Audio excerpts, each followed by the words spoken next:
आईवडिलांचा आशीर्वाद आणि सर्व भावंडांनी मिळून केलेली प्रचंड मेहनत यामुळे माजलगाव तालुक्यातील मौजे पवारवाडी येथील भूमिपुत्र असलेले पवार कुटुंब यशस्वी झालेलं आहे। माजलगाव शहर आणि तालुक्यामध्ये एक यशस्वी उद्योजक म्हणून त्यांनी आपली ओळख निर्माण केलेली आहे। देवदया उद्योग समूहाच्या माध्यमातून सुप्रसिद्ध झालेल्या जाधव कुटुंबातील बाबुरावजी जाधव यांच्याशी आमचे मुलाखतकार संतोष रोकडे यांनी साधलेला हा विशेष संवाद पहा न्यूज 1 महाराष्ट्र वाहिनीवर। पक्षी, प्राणी, माणसं यांच्यावर दया करणे काही कुटुंबाचा स्वभाव असतो आणि जेव्हा या ठिकाणी आपण इतरांची माया करतो, इतरांवर आपण दया दाखवतो, तेव्हा देव सुद्धा अशा कुटुंबाला मदत करतो, देव दया दाखवतो आणि जेव्हा हा दयाळूपणा वाढत जातो अर्थातच त्या कुटुंबाचं नावही वाढतं। कारण पैसा हा गौण आहे, पैशापेक्षा या ठिकाणी मनाची श्रीमंती आवश्यक असते आणि अशी श्रीमंती फार कमी लोकांकडे आजकाल आपल्याला पाहायला मिळते। परंतु आज आपण अशा व्यक्तीला भेटणार आहोत की ज्या व्यक्तीनं आयुष्यभर काबाड कष्ट केले, अगदी कुटुंबातील जे सदस्य आहेत त्यांची काळजी घेतली आणि कुटुंबावर अगदी भरभरून प्रेम केलं, त्याचबरोबर समाजावर प्रेम केलं आणि उद्योगाच्या माध्यमातून एक आदर्श समाजासमोर ठेवला। अशी व्यक्ती म्हणजे देवदया उद्योग समूहाचे मालक बाबुराव बाजीराव जाधव।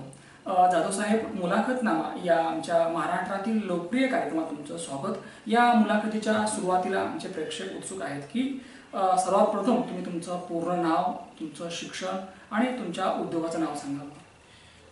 मी बाबुराव बाजीराव जाधव, राहणार पवारवाडी, तालुका माजलगाव, जिल्हा बीड। आमचं पवारवाडी येथे एक छोटंसं खेडेगाव आहे। त्या खेडेगावात एक सुखी समाधानी कुटुंब होतं आणि आम्ही खेडेगावात राहिलेलो होतो माजलगाव। सर, मला विचारावं वाटतं की माजलगावपासून अगदी काही अंतरावर पवारवाडी हे तुमचं गाव आहे की नाही? हो। पवारवाडी या गावातील तुमच्या काळातील जुन्या आठवणींना उजाळा देताना काय सांगाल नेमकं की तुमच्या बालपणी तुमचं जे कुटुंब आहे की नाही कशा प्रकारचं होतं, कशा प्रकारे त्या काळातलं वातावरण आणि तशाही परिस्थितीमध्ये आई वडिलांनी कशा पद्धतीने सांभाळ केला, काय सांगाल? पवारवाडी हे गाव तसं जर बघायचं झालं तर 500 म्हणजे आमच्या लहान काळातील 500 ते 600 लोकसंख्येचं गाव, पूर्ण एकूण लोकसंख्या आणि 500-600 लोकसंख्येमध्ये छोटंसं गाव होतं। गावामध्ये जवळपास सगळ्या झोपड्या होत्या। त्या गावामध्ये घराकडे जायला कुणाला व्यवस्थित रस्ते नव्हते, पाणी, लाईट ह्या गोष्टीच्या समस्या होत्या। त्याच्यातून एक गाव बसलेलं, त्याच्यात आमचं घर गावाच्या एकदम मंदिराच्या समोर। आम्हाला पूर्ण गावातून चिखल तुडवत घरापर्यंत जावं लागायचं। मग एक आई वडील आणि आम्ही 4 लहान भावंड। आमचा शैक्षणिक प्रवास त्यावेळेस चालू होता। त्यावेळेस मौज मजा करणे, थोडं घराच्या समोरची साफसफाई व्यवस्थित करणे, मंदिर साफसफाई करणे। मला विचारावं वाटतं की पवारवाडी या गावामध्ये अगदी कुठल्याच या ठिकाणी फॅसिलिटीज नव्हत्या, आहे की नाही? अगदी सगळंच अगदी अडचणी होतं, पण तरी सुद्धा माणसं सुखी होती। काय सांगाल नेमकं की कशा प्रकारे तशाही परिस्थितीमध्ये शिक्षण घ्यावं, पुढं जावं किंवा आपण आपल्या कुटुंबाला पुढं न्यावं ही भावना तुमच्या मनामध्ये आई वडिलांनी विकसित केली?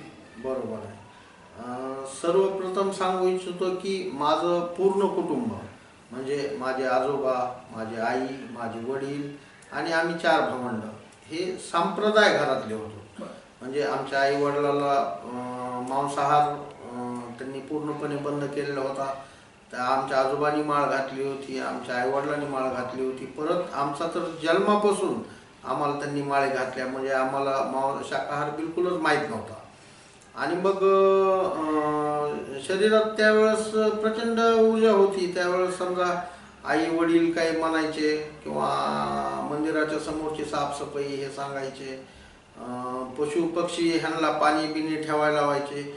वडिलाचा स्वभाव तर असा होता की मंदिरामध्ये ज्यावेळेस वारकरी, वाटसरू हे जे लोक येत होते मंदिरामध्ये थांबण्यासाठी, त्यावेळेस वडिलांनी कधीही गावात येणाऱ्या नवीन माणसाला चहा आणि जेवण दिल्याशिवाय बाहेर जाऊन दिलं नाही गावाच्या.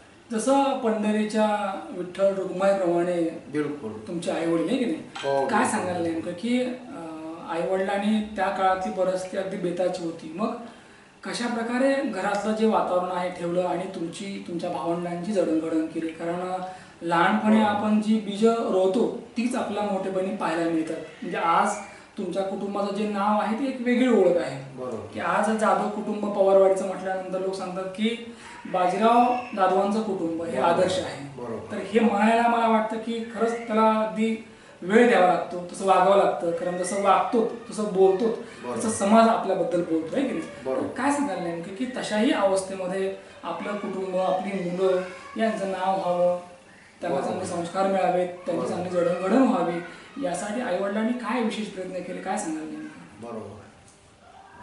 ह्याच्यासाठी मला खूप लहानपणीचे दिवस आठवतात की गावाच्या शेजारी आमचं शेत होतं. शेतात एक छोटीशी आईनं आणि वडिलांनं आणि आमच्या आत्याने असं तिघा चौघा जणांनी मिळून आमच्या घरच्या घरीच एक विहिरीचं खोदकाम केलं. विहिरीचं खोदकाम करत असताना आम्ही खूप लहान होतो, पण नकळत ते आम्हाला सोबत न्यायचे.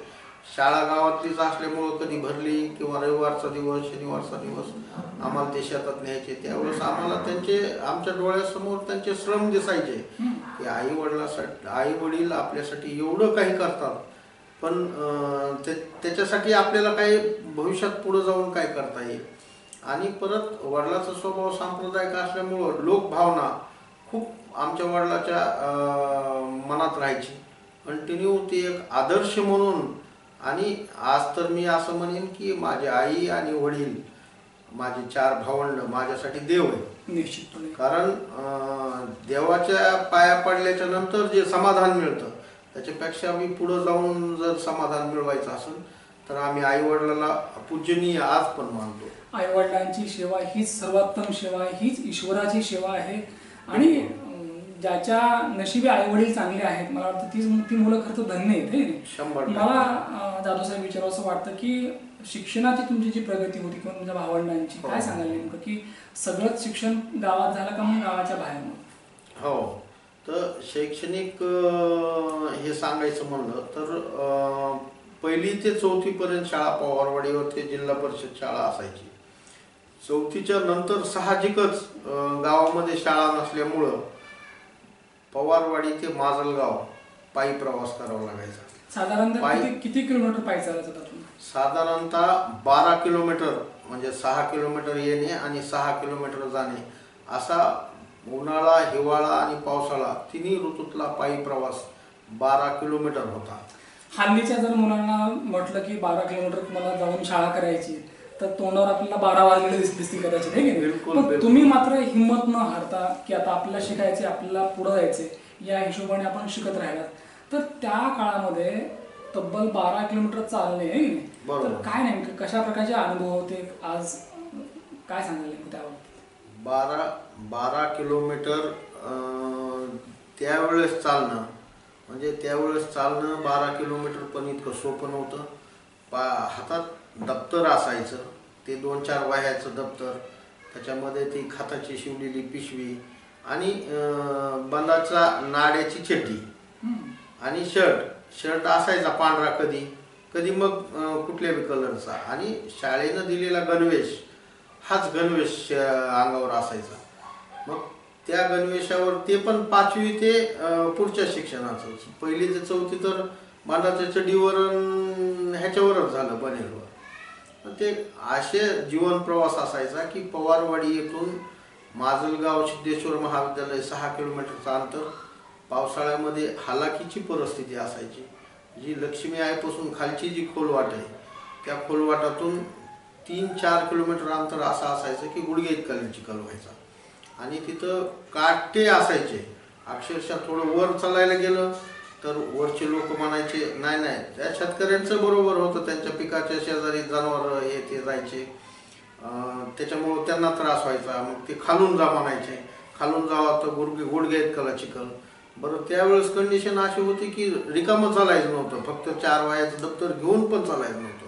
दुधावर 15 लिटरची घागर असायची दुधाची, ते दूध घेऊन माजलगावला यायचं, माजलगावला दूध टाकायचं, ते दूध टाकून पुन्हा शाळा सुटल्याच्या नंतर 4 वाजता रिकामी घागर घेऊन परत माजलगावला जायचं. कष्ट हेच आयुष्यभर भांडवल राहिलं आणि कष्टामध्येच आपण या ठिकाणी देव पाहिला आणि कष्ट केले म्हणून आज इथपर्यंत येत आलं. खरं तर अगदी पायी पायी चालणे, चिखलातून चालणे, दगड धोंडे तुडवत चालणे, काटे तुडवत चालणे. अगदी मी तर म्हणेल की ज्या गोष्टी आत्ता जर मुलांना सांगितलं तर त्या खऱ्या सुद्धा वाटणार नाहीत. इतका कष्टदायक प्रवास केला. काय कशा प्रकारे त्यावेळी चालताना मनामध्ये भावना राहायच्या, कधी असं वाटत होतं का की एक दिवस आजचा हा बाबूराव उद्या भविष्यामध्ये हा उद्योजक बाबूराव जाधव बनेल, असं कधी वाटलं होतं का? निश्चितच नाही. असं म्हणजे त्यावेळेस कधी वाटत नव्हतं, पण मनात एक कुठंतरी एक खंत म्हणजे प्रेरणा असायची की एखादं तरी माजलगाव ठिकाणी आपलं दुकान शॉप असायला पाहिजे किंवा होईल भविष्यात, आणि त्याच्यासाठी आपण प्रयत्न करू. आणि वडिलाचं हमेशा म्हणणं असायचं की केल्याने होत आहे रे, आधी केलीची पाहिजे. आणि आमच्या शाळेवर सुद्धा ब्रीदवाक्य होतं, सिद्धेश्वर शाळेवर ब्रीदवाक्य असायचं, केल्याने होत आहे रे, आधी केलीची पाहिजे. ही होप मनात ठेवून आम्ही कंटिन्यू इथं शाळेत यायचं. शाळा झाल्याच्या नंतर दुधाची घागर घेऊन पुन्हा परत गावाकडं जायचं पवारवाडीला. पवारवाडीला गेल्याच्या नंतर थोडा अभ्यास करायचा. त्याच्यानंतर शेतातले पूर्ण काम करण्यासाठी वडिलाला आईला मदत करायची आणि परत सकाळी 6 वाजता जनावराच्या धारा काढून परत दूध घेऊन माजलगावला यायचं, दूध टाकायचं आणि परत शाळा करायची. असा दिनक्रम आमचा. म्हणजे मीच नाही, माझ्या मोठ्या भावाने तर माझ्यापेक्षा जास्त श्रम घेतलेले आहेत या कंडिशनमध्ये. डोक्यावर दुधाची घागर, डोक्यात शिक्षण आणि पायामध्ये या ठिकाणी अगदी बळ की आपलं जायचंय पुढं. बरोबर. तर हे जे आहे चालणं दररोजचं 12 किलोमीटर आहे की नाही, बरोबर. साधारणतः किती वर्ष चाललं आहे हे? पायी चालणं साधारणतः मला 4 वर्ष गेलं. माझ्या मोठ्या भावाला किमान 5-6 वर्ष हा पायी प्रवास करावा लागला.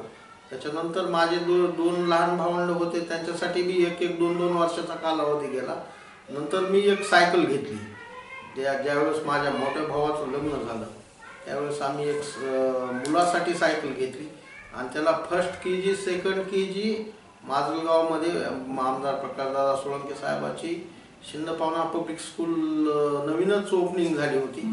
तिथं घरातल्या 20 वर्षानंतर आमचा जे मोठा मुलगा आमच्या घरात जन्माला होता, चैतन्य जाधव, आज त्याला आणण्या नेण्यासाठी मग परत 2 वर्षानंतर सायकल घेतली. त्याला 2 वर्ष पायी जाणं येणं केलं. हळूहळू दिवस खऱ्या अर्थानं बदलत होते. मला विचारायचं वाटतं की तुम्ही मगाच बोलताना सांगितलं की वयाच्या 14व्या वर्षी म्हणजे वर्ग 8वी नंतर तुमची शाळा बंद झाली. बरोबर आहे. तर काय सांगाल नेमकं की जेव्हा शाळा थांबल्या गेली तर शाळा सोडणे थांबवणे एवढं बोलणं सोपं नसते की नाही? बरोबर. कारण एक आपली जी दिशा आहे किंवा जो मार्ग आहे तो आपण बंद केलेला असतो. तर शाळा जेव्हा सुटल्या गेली वयाच्या 14व्या वर्षी तर पुढं आता काय करायचं नेमकं किंवा पुढील प्रवास कशा प्रकारे होता ते सांगा.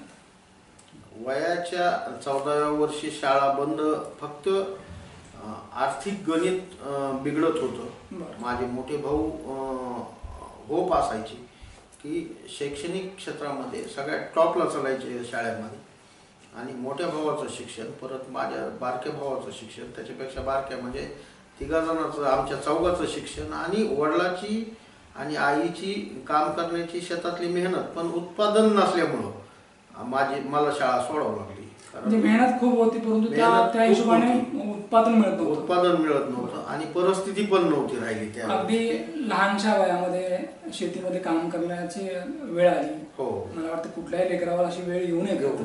तर अगदी लहान वयामध्ये तुम्ही शेतीच्या कामाला लागलात. तर सुरुवातीला तुमच्या मनाने शरीराने हे काम स्वीकारलं का आणखी शाळेकडे जावं असं वाटत होतं? नाही, ते काम स्वीकारण्यासारखीच परिस्थिती होती.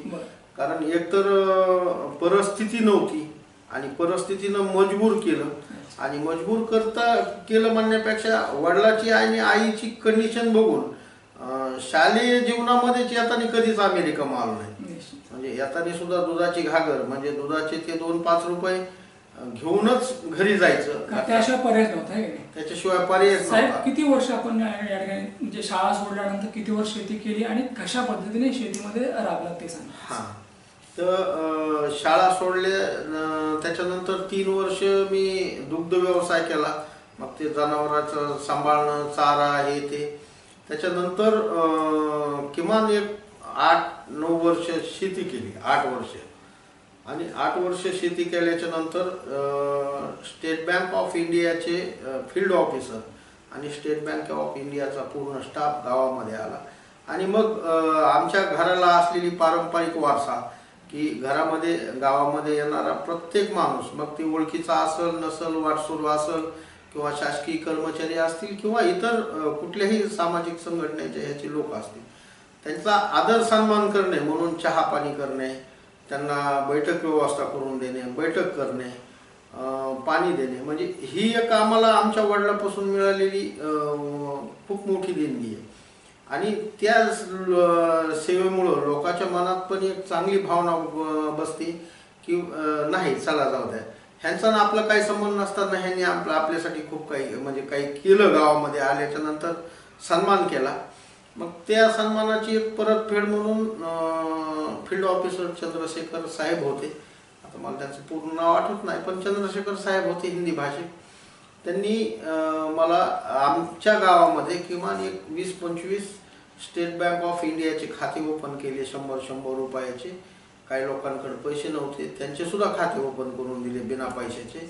आणि आमचं गाव स्टेट बँक ऑफ इंडियाला दत्तक घेतलं. त्याच वेळेस सांगितलं त्यांनी, ये बच्चा मुझे ऐसा लग रहा है कि ये बहुत कुछ कर सकता है. त्यांनी आमच्या वडिलाला बोलून घेतलं, दादाजी इधर आओ, बोले ये बच्चे को मेरे पास भेज दो, मैं इसको लोन देता हूँ. म्हणजे त्या साहेबांना, हिंदी भाषिक साहेबांना हो. तुमचा मराठी बाणा आवडला. हो, एकूणच त्यांच्या लक्षात आलं की हे काय ते करू शकतो. मला वाटतं की आपण जसं समाजामध्ये वागतो, जसे आपल्या हालचाली असतात, त्यानुसार लोक आपल्याबद्दल अंदाज काढतात की हा हे करू शकतो. बरोबर आहे. कारण आपली कातीन बरंच काही सांगून जातो. मला एक विचार असं वाटतं की खऱ्या अर्थानं आयुष्यामध्ये सुगीचे दिवस केव्हा आले, म्हणजे दिवस पालटायला कशा पद्धतीने सुरुवात झाली. आणि ज्या दिवशी चंद्रशेखर साहेबांनी वडिलाला बोलून घेतलं आणि सांगितलं की दादाजी ये बच्चा मुझे बहुत कुछ कर सकता है, अगर मेरी आप बात मानेंगे तो मैं 1 लाख रुपए लोन आपके पूरा फॅमिली को दे सकता हूँ. इतकं 1 लाख रुपये त्यावेळेसचा नुसता आवाज ऐकला की दिवस बदलल्यासारखे वाटले. आणि असं वाटलं की आज आपण काहीतरी मोठा व्यवसाय उद्योग करू शकतो. आणि मग त्यांनी आम्हाला माजलगावला यायचा सल्ला दिला. आम्ही त्याप्रमाणे माजलगावला मी आणि माझे वडील आलो. त्यांनी आम्हाला सगळ्या प्रोसिजर सांगितल्या आणि त्याच्यानंतर आमचं ते खातं ओपन केलं होतं. त्याच्यावर त्यांनी सांगितलं की ये इतना डॉक्युमेंट लाओ, मैं तुमको कल ही लोन देता हूँ. आणि त्यांनी आमचे सगळे दिवस बदलायचे चिन्ह दाखवले. त्यावेळेस आमच्या शरीरात माझ्या तर प्रचंड एवढी ऊर्जा होती की असं वाटत होतं की मी 1 मिनिटसुद्धा झोपू नये. आणि त्याच विषयाचा धागा धरून त्यांनी आम्हाला दुसऱ्या दिवशी पेपर कंप्लीट झाले आमचे आणि 1 लाख रुपये लोन दिलं. 1 लाख रुपये लोन दिल्याच्या नंतर म्हणजे त्यावेळेस 1 लाख रुपये लोन म्हणजे आज खूप काही, म्हणजे आता त्याचं पैशात मी नाही गणित करू शकत, पण खूप मोठी संधी दिली. बऱ्याच वेळा साहेब की लाखाची 12 करणारे बरेचशी मुलं असतात, परंतु आपल्यासारखे जे जिद्दी तरुण असतात किंवा मेहनती असतात ते 1 लाख रुपयामधनं अनेक स्वप्न खरेदी करू शकतात. तर कशा प्रकारे या ठिकाणी मग या माजलगाव नगरीमध्ये एका लहानशा उद्योगातून केलेली सुरुवात आज एका मोठ्या उद्योग समूहात झाली ते सांगा. सर, चांगलं काम करणाऱ्याला आणि चांगले विचार करणाऱ्याला कधीच मरण नसतं. 1 लाख रुपये लोन घेतलेलं लोन आणि चंद्रशेखर साहेबाचं नाव मी आज बी आठवणीत आहे माझ्या. आणि मी आवर्जून जिथं जिथं वेळ येईल तिथं तिथं नाव काढतो. 1 लाख रुपये त्यांनी दिलेलं लोन ते आम्ही पूर्ण पैसा शेतीमध्ये आणि मग दुग्ध व्यवसाय सगळ्यात जास्त वाढवला. मग त्याच्यानंतर आणि तिथूनच आमची खरी देवदयेला सुरुवात झाली. म्हणजे देवासाठी केलेलं काम किंवा दैवी शक्ती आमच्या पाठीशी राहिली आणि देवदयेला सुरुवात झाली. तिथून आम्हाला शेतीचं उत्पादन किमान नाही म्हणलं तर 1.5 पावणे 2 लाखाच्या आसपास त्यावेळेसच्या म्हणजे दरवर्षी आम्हाला मिळायला लागलं. आणि दुधाच्या व्यवसायातून आम्ही 20-30 हजार रुपये वार्षिक म्हणलं, समजा एक 10,000 रुपये मंथली महिना म्हणलं तरी बी लाख रुपये दुधाच्या माध्यमातून, असं दोन्ही मिळून ॲव्हरेजली 2.5-3 लाख रुपये आम्ही वार्षिक उत्पन्न आम्हाला मिळत होतं. आज या माजलगाव नगरीमध्ये एक उद्योग समूहातील जी आपली प्रतिष्ठा आहे किंवा जे स्थान आहे ते अगदी मी तर म्हणेल की कोणीही आपलं कौतुक करावं, आहे की नाही? काय सांगाल नेमकं की या नगरीमध्ये, की ज्या माजलगाव नगरीमध्ये कधी काळी लहानपणी आणि बरेच वर्ष अगदी डोक्यावर घागर वागवले आपण, आणि आज त्याच नगरीमध्ये आज आपण अगदी खंबीरपणे उभे आहात, तर कशा प्रकारे या ठिकाणी पाय रोवता आले उद्योगामध्ये, आणि उद्योगाच्या माध्यमातून जे यश आहे किंवा जो नावलौकिक आहे तो जो मिळवला आपण, त्याबद्दल सांगा. वडिलांचे आशीर्वाद, आई वडिलांचे आशीर्वाद आणि प्रचंड भावंडांनी केलेली मेहनत, रात्रीचा दिवस. आम्ही अतिशोक्ती वाटेल ह्या गोष्टी, पण आज बी आम्ही 4 भावंड 2-2, 3-3, 4-4 रात्र झोपत नाही. म्हणजे दिवस तर असतोच, पण रात्री लय झालं तर आमचं कधी 2 तास झोपणे, संध्याकाळी 3-4 तास झोपणे, आणि मग काम नाही त्या दिवशी 5-6 तास 8 तास झोपणे, असा दिनक्रम चालू असतोय. सकाळी कष्ट हेच भांडवल आहे आपले, कष्ट हेच भांडवल, आणि जिद्द, चिकाटी आणि मेहनत, त्यासाठी लागणारं जे बी काय हे लागतंय ते, आणि पूर्ण घर माळकरी असल्यामुळं खर्च तर काहीच नाही. निश्चितच. याचबरोबर अगदी नेहमीच आपण धार्मिक कार्यामध्ये आपलं कुटुंब अग्रेसर असतं, सामाजिक कार्यामध्ये, तर कशा पद्धतीने लोकांची सेवा करता, लोकांना मदत करता ते सांगा. अशा प्रकारे लोकांची सेवा केली की वडिलांनी पहिल्यांदा आईनं, वडिलांनं, माझ्या आत्यानी, मला हे चांगले दिवस कळतात की त्यांनी विहीर खाणली घरची घरी 1-2-2.5 परस, आणि तिथं मोठ टाकलेली होती. मोठ टाकल्याच्या नंतर एक जुनी मोटर घेतली राजेवाडीवरून 3 HP 3,000ला, आणि ती मोटर घेऊन पाईपलाईन केली. त्यावेळेस वडिलांनी गावाच्या शेजारीपर्यंत शेत होतं, पण तिथून कमीत कमी 40-50 छड्या टाकून घरी पाईपलाईन आणावं लागायची. तर वडिलांची एक सामाजिक भावना होती की आपण तर पाणी आहेतच, आपल्या घरापुरता बारीक नळ न घेता आपण गावाला सुद्धा पाण्याची व्यवस्था नव्हती, तर गावात 25 वर्ष एक सामाजिक सेवा म्हणून वडिलांनी पाईपलाईन आणली. 25 वर्ष गाव आमच्या पाईपलाईन. याबद्दल तुमचं आणि तुमच्या कुटुंबाचं खरं कौतुक, अभिनंदन. धन्यवाद. तर सर, आणि त्याच्यानंतर वडिलांनी एवढं करूनच थांबले नाही, तर गावातल्या प्रत्येक लोकांना माळ घालणे, एक संप्रदायात आणणे, त्यांच्या प्रवाहात आणणे, चांगल्या मार्गावर आणणे. गावामध्ये पहिला सप्ताह चालू केला वडिलांनी. जवळपास 25 ते 30 वर्ष वडिलांनी सप्ताह स्वतंत्र केला. त्याच्यानंतर गावाच्या लोकांची इच्छा होती की तेव्हा नव्हती कंडिशन, आता कंडिशन आहे, तर तुमच्या ह्याच्यात आमचा बी पुण्याचा वाटा राहू द्या, म्हणून मग आता ते सप्त्याला सार्वजनिक स्वरूप आलं. आणि आता गावामध्ये आमच्या घरी विठ्ठल रुक्माईचं मंदिर एक 25 वर्षापासूनच स्थापित केलेलं आहे वडिलांनी. असे एक सामाजिक कार्य. आणि साहेब, पवारवाडी ते माजलगाव तब्बल 12 किलोमीटर कधी काळी आपण चालत हा प्रवास पूर्ण करायचा, अगदी काबाड कष्ट केले, मेहनत घेतली, परंतु कधीही हिंमत नाही हारलात. बरोबर. आज खऱ्या अर्थानं सगळंच आहे, आनंद आहे, सुख आहे, पैसा आहे, नाव आहे. नाव आहे म्हणजे चांगलं नाव आहे. तर आज मागे वळून पाहताना काय वाटतं बरं, काय सांगाल? पुढं कधीच बघितलं नाही सर. म्हणजे प्रत्येक वेळेस आम्ही, म्हणजे ज्यावेळेस मी मोटरसायकलवर चाललो त्यावेळेस कारवाल्याचा कधीच विचार केला नाही. मी मोटरसायकलवर ज्यावेळेस चाललो त्यावेळेस सायकलवाल्याचा विचार केला की ह्या प्रचंड मेहनतीतून आज आपण मोटरसायकलवर आलो. आणि अशीच प्रचंड मेहनत जर प्रत्येकानं इमानदारी केली तर निश्चितच त्याचा दिवस पण चांगला येऊ शकतो. मोटरसायकलवर चालत असताना माझा मेहना शिक्षक आहे, त्यांनी आणि मी असं ठरवलं की समजा मला कार घ्यायची. पहिल्या मारुती 800 कार जास्त असायच्या. मग आमची पैन पडली सगळ्यात अगोदर कोण घेईन, हा एक किस्सा मला आवर्जून आठवतो की ज्यांनी घेतली त्याला पार्टी, ज्यांनी नाही घेतली त्यांनी द्यायची. म्हणजे असं एक उलटं गणित होतं. चॅलेंज केलं. आणि ते त्यावेळेस आम्ही ज्यावेळेस देवदयेनं जिंकलं त्यावेळेस प्रचंड आत्मविश्वास तयार झाला की आता आपण काहीही करू शकतो आणि काहीही जिंकू शकतो. मला वाटतं की बऱ्याच वेळा आपण जेव्हा काम करतो किंवा आपलं यश मिळतं तेव्हा मी केलं ही भावना असते, पण तुमच्या हिशोबाने देवदया व आईवडिलांचे आशीर्वाद आणि त्यांच्यामुळे त्यांच्या पुण्यामुळे आम्हाला हे मिळालं आहे की नाही, बरोबर. तर हीच भावना आपल्याला पुढे घेऊन जाते. मला एक विचार असं वाटतं की आजवरच्या या पूर्ण वाटचालीमध्ये जे आपल्याला यश मिळतं त्या यशाचं श्रेय आपण कोणाला देऊ इच्छितो? सर्वप्रथम यशाचे श्रेय मी माझे आई आणि वडिलाला देऊ इच्छितो, कारण त्यांच्या मेहनतीला बिलकुलच तोड होऊ शकणार नाही. आणि आम्ही कितीही मेहनत केली तर आता ती मेहनत म्हणजे आजची यांत्रिक मेहनत आणि त्यावेळेसची शारीरिक मेहनत ह्याची तुलना आमचे 10 जन्म गेले तरी होऊ शकत नाही.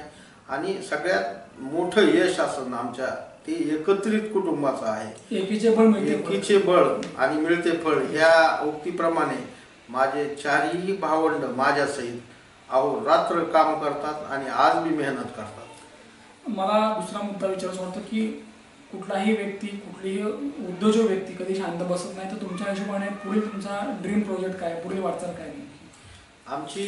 माझ्या कुटुंबाची आणि माझी पुढील वाटचाल अशी राहील की मुलांमध्ये आज माझ्या घरात 3 मुलं मेडिकलचे आहेत. माझा एक पुतण्या मेडिकलला लागलेला आहे, माझी मुलगी मेडिकलला लागलेली, माझा पुतण्या तर आता मेडिकल ऑफिसर आहे, पुतणी आणि मुलगी मेडिकलला लागलेली आता फायनल इयरला आहे. आणि राहिलेले मुलं पण आता लागून जातात. आणि माझ्या घरात एक माझं जे राहिलेलं स्वप्न आहे, जे मला पूर्ण नाही करता आलं, शैक्षणिक स्वप्न, त्या माध्यमातून मला एक मोठं स्वप्न पूर्ण करायचं. आणि लवकरच समजा हे 4-5 वर्षात आमचं माजलगावला एक सगळ्यात स्वस्त आणि एक सामाजिक सेवा देणारं एक मल्टी स्पेशालिटी हॉस्पिटल उभं राहिलेलं निश्चितच दिसणं हे एक माझं स्वप्न आहे. आणि त्या दिशेनं माझे प्रयत्न आज पण चालू आहेत. बाबुरावजी जाधव यांच्या मातोश्री, त्यांच्या आई नव्हे त्यांच्या देव आपल्यासमोर आहेत आणि त्यांचा अभिप्राय आपल्याला जाणून घ्यायचा आहे. आई, तुमचं नाव सांगा. कांताबाई जाधव. आई, आज तुमच्या लेकाचा मी गौरव केला, त्यांचा सन्मान केला, तर कशा प्रकारे तुम्ही मुलांना वाढवलं की जेणेकरून आज त्यांचं नाव आहे? काय सांगाल नेमकं? कसे दिवस होते सुरुवातीचे? लई दिवस होते बेकार दिवस होते. काय काय करायचं बरं, म्हणजे रानात काम? काय रानात खुरपायचं, हे करायचं. बरं, ज्यावेळेला काही काम करायचं. ज्यावेळेला गरीब होती त्यावेळेस असं वाटत होतं की लेकर आपलं नाव करतील, शिकतील, मोठं पुढे जातील? कशाच तवा काय कळत नव्हतं, असं आहे की नाही? बरं, एक आई म्हणून तुम्ही लेकरांना कशा पद्धतीने वाढवलं की जे आज त्यांच्याकडे पाहण्याचा दृष्टीने लोकांचा वेळ आहे, लोक सन्मानाने बघतात? काय सांगाल नेमकं, कसं त्यांना तुम्ही घडवलं? गरिबीचे दिवस होते की नाही? गरिबीचे दिवस. बस, तरीही तुम्ही रोज काम करायचं. वडिलांचं नाव बाजीराव जाधव आणि बाजीरावांच्या मुलांनी वैयक्तिक जीवनामध्ये, सामाजिक जीवनामध्ये जी बाजी मारलेली आहे, मला वाटतं की लेकरं बाजी तेव्हाच मारतात जेव्हा संस्कार चांगले असतात. कारण पैसे कमवणे, खूप कमवणे हा एक मार्ग असू शकतो, परंतु ते कमवत असताना सुद्धा एक इज्जत कमवणे, रिस्पेक्ट कमवणे हे फार कमी लोकांच्या वाट्याला येतं. अर्थातच माजलगाव नगरीतील जे जाधव कुटुंब आहे या कुटुंबाकडे पाहण्याचा दृष्टिकोन जो वेगळा आहे, याचं कारण आहे की जेव्हा आपण काम चांगलं करतो, लोकांची प्रामाणिकपणे सेवा करतो, तेव्हा लोकसुद्धा या ठिकाणी आपल्याबद्दल आदर व्यक्त करतात. कारण आपण जे करतो, जे देतो, अगदी सहव्याज आपला समाज द्यायला असतो. निश्चितपणे या ठिकाणी या माजलगाव नगरीतील पवारवाडी या गावचे भूमिपुत्र बाबुराव बाजीराव जाधव यांची मुलाखत आवडली असेल. परत भेटूया पुढच्या मुलाखतीमध्ये. महाराष्ट्रातील लोकप्रिय मराठी वाहिनी न्यूज वन महाराष्ट्र. लाईक करा, शेअर करा, सबस्क्राईब करा. News one Maharashtra.